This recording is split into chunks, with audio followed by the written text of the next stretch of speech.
সৈকত নগরী দীঘা বেড়াতে আসার পথে দুর্ঘটনার কবলে পড়ে মর্মান্তিক মৃত্যু হল 4 পর্যটকের। ঘটনাস্থলে ওই পর্যটক 4 জনের মৃত্যু হয়। মর্মান্তিক দুর্ঘটনাটি ঘটেছে বৃহস্পতিবার সকাল 7টা নাগাদ দীঘা নন্দনকুমার 116B জাতীয় সড়কে মারিসদা ডাইসাই বাস স্ট্যান্ড সংলগ্ন এলাকায়।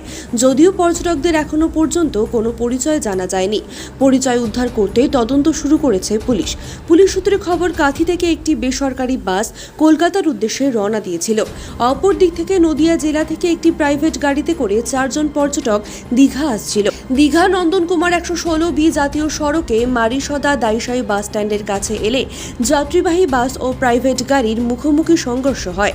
ঘটনাস্থলেই 4 জনের মৃত্যু হয়।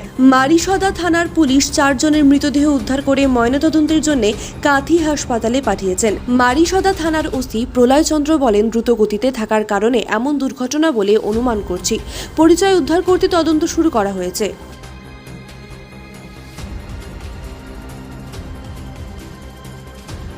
দাদা, আপনার নাম? ঝাড়েশ্বর বেরা। আজকে যে অ্যাক্সিডেন্টটা হয়েছে, কি দেখেছেন, কি বলবেন? আমরা এই রাস্তার পাশেই ছিলাম, যা দেখলাম একটা মারুতি গাড়ি, পর্যটকের গাড়ি দীঘার দিকে যাচ্ছিল, আর অপোজিট দিক থেকে একটা দীঘা হাওড়া শিবশক্তি নামে একটা বাস হাওড়ার দিকে যাচ্ছিল। পর্যটকের গাড়িটা নিয়ন্ত্রণ হারিয়ে ওই যে বাস যাচ্ছিল সেই বাসের তলায় ঢুকে যায়। তাতে পর্যটক প্রায় 4-5 জন ছিল, খুব গুরুতর আহত।